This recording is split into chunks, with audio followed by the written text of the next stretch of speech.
Assalamualaikum warahmatullahi wabarakatuh. Pertama-tama marilah kita panjatkan puji syukur atas kehadiran Allah Subhanahu wa taala, karena dengan limpahan rahmat dan hidayahnya kita masih diberi kesehatan dan kita masih bisa bertemu dalam presentasi kali ini. Tak lupa sholawat serta salam senantiasa kita tunjukkan kepada Nabi Agung kita, Nabi besar Muhammad SAW, yang kita nantikan syafaatnya di Yaumul Qiyamah. Singkat, untuk mempersingkat waktu, langsung saja kita ke materi presentasi online kali ini. Terlebih dahulu, perkenalkan, nama saya Andureza Kurnia Ramadhani, NIM 12403193 135.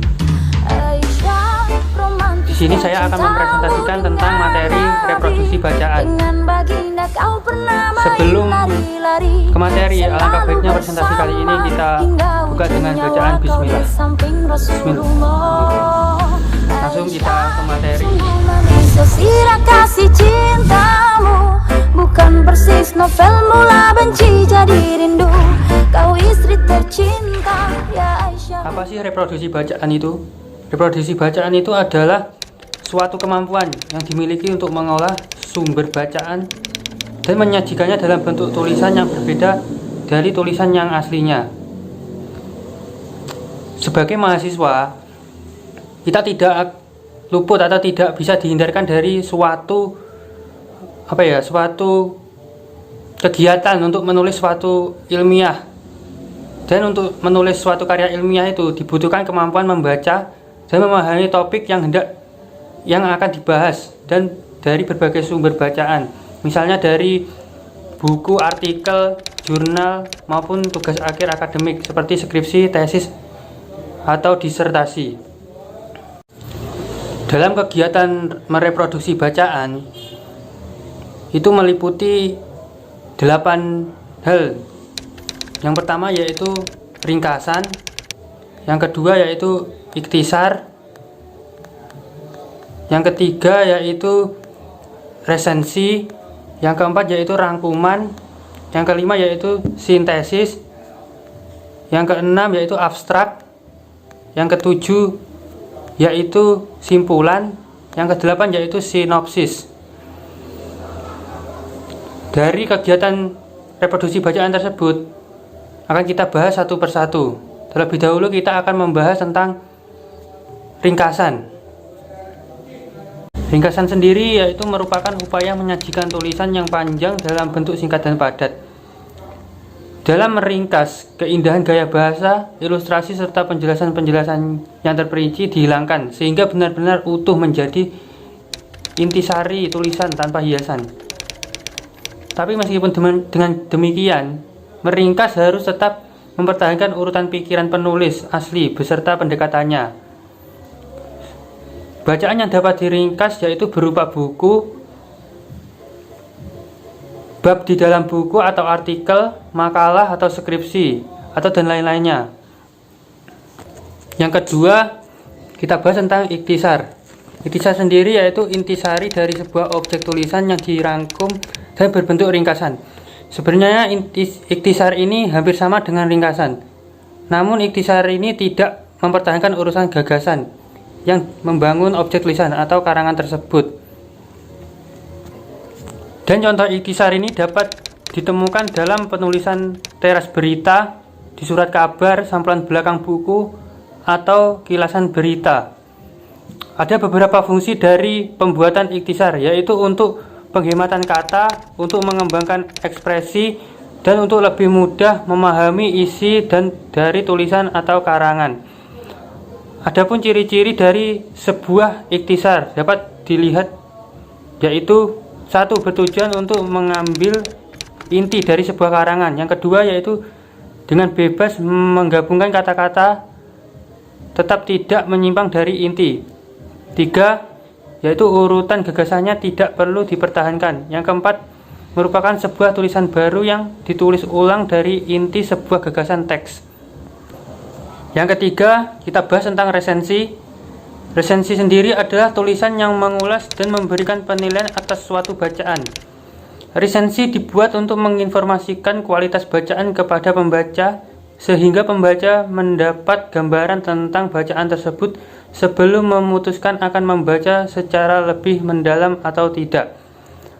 Resensi banyak dimanfaatkan sebagai cara memperkenalkan atau mempromosikan buku-buku baru dari penerbit kepada masyarakat umum melalui media cetak.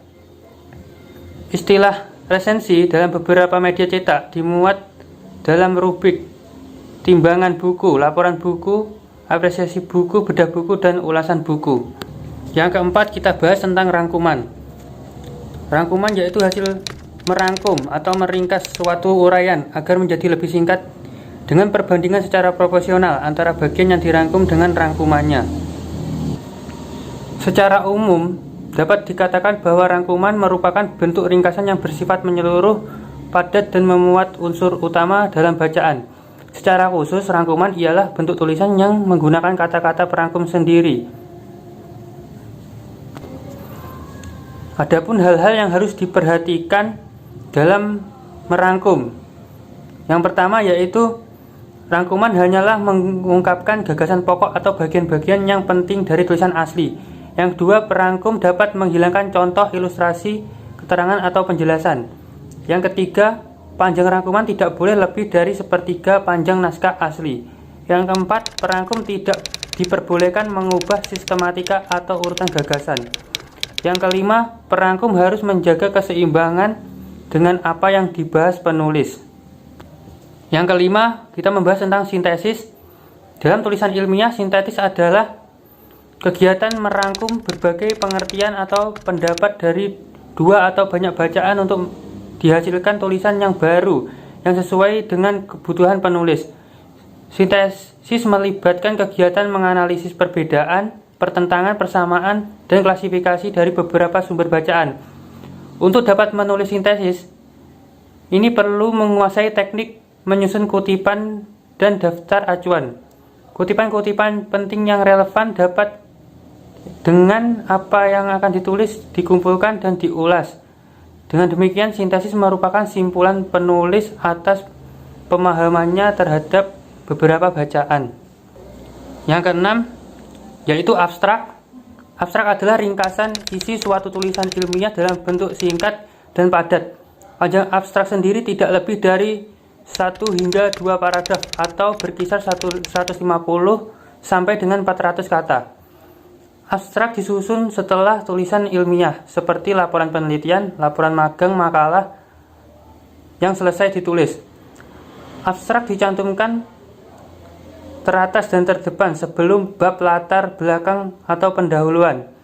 Dengan posisi teratas dan terdepan, abstrak membantu pembaca untuk mengetahui garis besar isi tulisan sebelum membaca secara keseluruhan.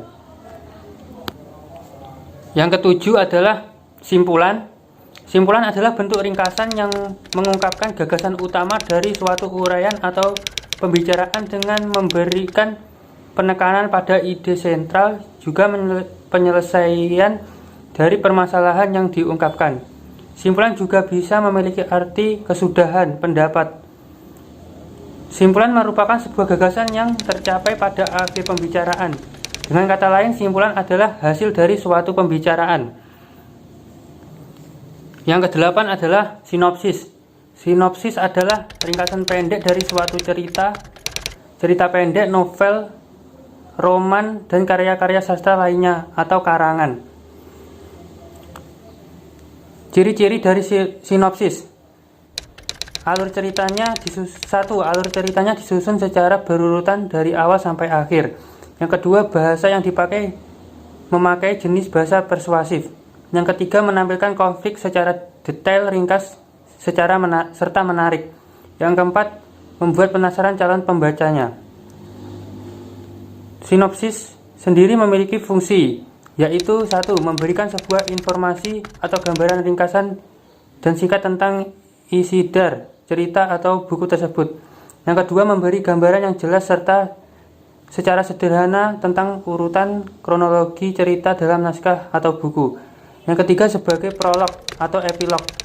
Yang keempat atau yang terakhir, sebagai draft, pedoman pemain atau pemeran untuk melakukan improvisasi. Sekian pemaparan materi dari saya. Apabila ada kurang lebihnya, mohon maaf sebesar-besarnya. Akhirul kalam. Wassalamualaikum warahmatullahi wabarakatuh. Lily was a little girl, afraid of the big white world. She grew up within her cage, so was. Now and then she tried.